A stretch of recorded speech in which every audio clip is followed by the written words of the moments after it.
Today you become a recent graduate. I thought I enrolled in IT training for free, but on graduation day, I discovered I'd signed an 83,000 yuan online loan contract, 2,300 monthly for 3 years. I was 22, third-tier college CS grad, 6 months of zero callbacks. Then a guy in a suit stopped me at a job fair. Guaranteed placement, 15K monthly, study now pay later. Today I'll dissect the full playbook from enrollment to graduation in 22 acts. By the end you'll understand why training loans still trap people in 2024. Job fair day, I had 27 yuan in my pocket. The booth belonged to a well-known IT training school with a wall of 200K annual salary alumni photos, all faces blurred but logos saying 985 universities. The recruiter handed me a 9.9 yuan Luckin coffee and said, "Bro, your degree's weak, but we have a charity program. Free now, pay after you land an offer." All I could think was, finally someone wants me. He had me scan a QR code for a personality test, told me I was logical programmer type, and only 30 spots nationwide remained. 3 left today. Next day, I took a 7 yuan bus to the school. Classroom on the 12th floor, floor-to-ceiling windows, Apple computers, espresso machine, 10 times nicer than my college lab. Trial class, 1 hour of Java. I nodded along clueless. Afterwards, class advisor Sister Zhang pulled me into a small room, closed the door, and pulled out 2 contracts, a training service agreement and an installment service agreement. She said, 21,800 is the teaching cost. Regulation requires third-party fund custody. The credit record becomes your asset. I needed a year to fully decode that line. It was the trap. Signing day, I didn't even finish reading. The advisor handed me an iPad, had me face recognize on the Baidu Education installment app, blink, open mouth. She said, "Bro, relax, this isn't a loan. It's a state-approved student grant." I tapped agree. 3 minutes later, 21,800 hit the school account. My phone buzzed. "Your Baidu Yuqianhua education installment is approved. Principal 21,800, APR 9.6%, 36 months, monthly 697.5. My heart stopped. I asked her what this was. She smiled. "Bro, you're overthinking. When you land 15K monthly, 700 a month is nothing." Back in my rented room, I finally clicked. I read the contract end to end 4 times and found 2 things. 1. Guaranteed placement in the contract was actually job recommendation assistance. No 15K salary clause. No even matching role. 2. The installment contract counterparty wasn't the school. It was a finance company called Baidu Yuqianhua. 1 day late hits your credit report. By then it was 3 a.m. I WeChat the advisor about cancellation. Instant reply. "Bro, you haven't even started class. Cancellation penalty is 30%. That's 6,500. Can you pay?" I couldn't. I started attending class. First day of formal class, the so-called 30-person elite cohort had 58 people. Half were graduates like me. The rest were factory workers, retired soldiers, stay-at-home moms. The instructor introduced himself as a 5-year Alibaba architect, alias Eagle Eye on his slide. I later searched LinkedIn. His real history was 3 years junior dev at an outsourcing firm. First class, he announced. This cohort's placement rate is 98%. Average monthly salary 14,800. Every pair of eyes lit up. Later I learned the 98% included food delivery riders, insurance sellers, hometown civil service candidates. Anyone not lying at home counted as placed. Curriculum was 5 months. 2 months Java Basics, 2 months SSM Framework, 1 month Capstone Project. But the first 3 months, we just copied free online tutorials. Bilibili Shangu Valley videos, sign-out tutorials. The instructor read PPT slides and answered questions with "Go research it after class." My deskmate was 34, ex-Foxconn, took an Shuedai loan of 19,800. He came earliest, left latest, broke down at every coding exercise. He told me, "Bro, my only hope is to graduate so the school recommends a job and I can make the monthly payment." I started losing sleep that week. Month 3, the assessment elimination system kicked in. Weekly tests, 3 failures equals expulsion. But the contract was clear. Expelled students still owed the full loan. A girl from Heilongjiang province. Week 8, her father had a car accident. She went home for 10 days, came back, got flagged as attendance failure, immediately terminated. She cried asking if the loan could be canceled. The advisor said, "The loan is between you and the finance company, has nothing to do with us." Her 2,300 monthly payment that month came from her father in a hospital bed. I went home that night and ran my own numbers. 21,800 principal plus 9,300 interest equals 31,100 total over 3 years. Month 4 was capstone project. The instructor had us build an e-commerce system. Actually just Rescaning an open source GitHub project. My team had 8 people. 3 couldn't keep up. Only 2 of the rest could actually code. But on review day, the instructor said, "All pass. Everyone can put core developer on their resume."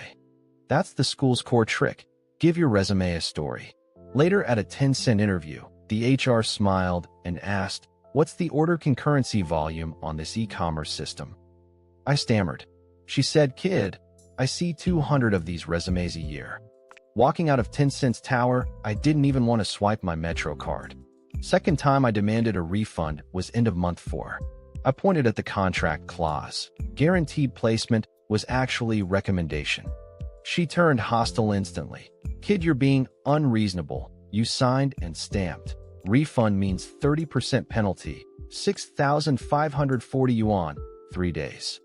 I said I had no money. She sneered. "Then finish the program quietly. We'll recommend a position. If you make noise, we'll go legal. Your credit record is finished." That day I learned. In China, the word credit record can crush a 22-year-old. I went back to class. Month 5 was placement guidance. Their version of resume polishing was straight-up forgery. The advisor handed me a template and instructed me to fill 2021 to 2023 as Java developer at a Shanghai outsourcing firm, 9,000 monthly, working on a financial risk control project. She said, "Bro, relax, this is industry standard. HRs all know." I asked, "Don't they verify social security and graduation papers?" She paused. "Just say it was labor dispatch with no social security paid." I later learned this is criminal-grade resume fraud. Getting caught means industry blacklist. But by then I owed 83,000. There was no off-ramp. Graduation day brought no flowers and no offers. The school's matching position was at a staffing outsourcing firm called CSI International. Role title on-site Java developer. At the interview, the HR asked exactly 2 questions. Can you work overtime? Can you go to client sites? Then told me 4,500 monthly, 5,000 after probation, no social security, labor dispatch contract. I said the school promised 15,000. She laughed. "Kid, that's an Alibaba P5 salary. With your background, 4,500 is the ceiling we can offer."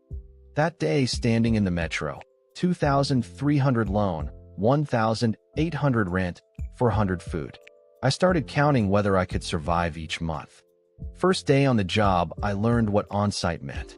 CSI dispatched me to a bank for back-end development, but my badge was CSI's, my desk was the bank's, my work was the bank's core system scraps.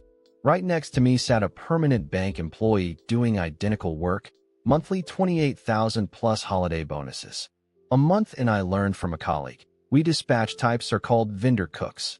All the dirty work, none of the promotion path. In 3 years, when the bank project ends, CSI ships you to the next site. Raise capped at 300. In the metro, I started asking, can I survive 3 years of this? Month 3 of work, I started missing payments. Mom went to hospital that month. For 1,000 yuan, rent went up 200. My 2,300 monthly loan defaulted. Day 7 of default, the collection calls hit my mom's phone. How did they get her number? I dug into the loan privacy clause, line 38 in fine print. Borrower authorizes lender to contact emergency contacts and address book upon default. That agree button I tapped during sign-up handed all 188 contacts on my phone over to debt collectors. My mom answered from her hospital bed crying. Son, Do you owe people money? Month 6, I tried to find a new job. I posted on Boss Shipin, 5 months Java training plus 1 year outsourcing experience. 200 applications, for replies. 3 wanted me as an enrollment consultant, exactly the suited recruiter who trapped me a year ago. The 4th was Tencent outsourcing. The interviewer asked, what message queue does this e-commerce project use? I couldn't answer. He smiled. Kid, what you spent 5 months learning, our fresh grads finish in 3 weeks. That day I finally understood. IT training doesn't sell skills. It sells hope. A hope you know is unreliable, but cannot afford not to buy. Month 8, I did something I still regret. Borrowed to pay off borrowing. By then I'd missed 2 monthly payments. Collectors called 30 times daily. Even my college counselor was contacted. I searched Jihu can't repay training loan. Top answer was, use Zhao Lian Finance to bridge. I tapped in. Instantly approved 18,000 at 23.4% APR. Used it to pay Baidu Yuqianhua. 3 months later Zhao Lian was due. So I borrowed 12,000 from JD Jean Tiao to pay Zhao Lian. The debt snowball rolled from 83,000 to 118,000. Every morning I woke up and checked my bank balance. How many days until the next month I could survive? Month 14, I finally climbed out. The turn was a March 2024 warning notice from the Ministry of Education, naming and shaming free enrollment, guaranteed placement, training loan-induced consumer credit contracts targeting college students. I screenshot blasted it to the 12345 Citizen Hotline. 12378 Banking Regulator, Haimeo Consumer Complaint Platform, Local Market Regulators, 11 schools total. 1 was disciplined for false advertising on the Guaranteed Placement Clause and refunded 50% of my tuition. For the rest, I came clean to my parents, borrowed 40,000 to clear everything in one shot. I was 28. First time in my life I felt what debt-free actually meant. Now the full 3-year retrospective. First, how to identify training loan scams. 3 signals. Signal 1. Watch the script. Anyone opening with free enrollment, study now pay later, guaranteed monthly 10K plus, is 100% training loan. Legit schools say installment, never free, and never promise salary. Signal 2. Check counterparty on the contract. Education contract should be the school, but the installment contract counterparty will always be a finance company. Baidu Yuqianhua, Zhao Lian Finance, Mashang Consumer Finance, Haier Consumer Finance, Yishuedai. See those 5 names, walk away. Signal 3. Watch the signing flow. Anyone making you blink recognize on an iPad is signing you a loan, not a grant. If you already signed, 5-step recovery. Step 1. Stay calm. Do not trust loan cancellation agencies. They charge 30% and trap you twice. Step 2. Preserve every piece of evidence. Promo posters, trial class recordings, advisor WeChat logs, both contract originals. Step 3. File complaints on 2 tracks, education to local education bureau, and 12345, finance to 12,378 banking regulator, and Haimeo. Step 4. The key move. Find phrases like guaranteed placement, matching position, guaranteed salary in the contract and pursue false advertising claims, citing Article 55 of the Consumer Rights Protection Law for triple compensation. Step 5. If school fraud exceeds 50,000 yuan, file a police report. Reverse pitfalls. 3 iron rules for graduates. Rule 1. Do not believe non-CS major can transition to coder making 10K plus. Tencent, ByteDance Mate1 campus Java roles in 2024 require 211 tier bachelors plus internships plus open source projects. A 5-month bootcamp isn't even on the same track. Rule 2. If you really want to learn, free resources beat training loans tenfold. Bilibili Shangu Valley, Haimacoder, Signyow Tutorial, LeetCode, GitHub open source.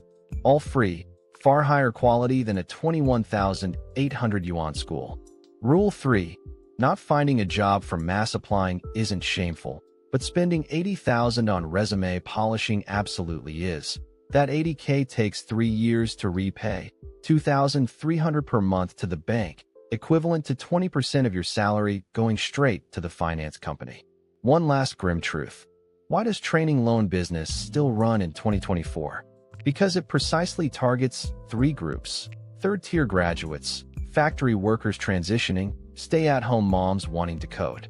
They share 3 traits. Information gap is huge, employment anxiety is high, and they can't pull tens of thousands for tuition up front. The schools feed on the board now, pay later, psychological weakness.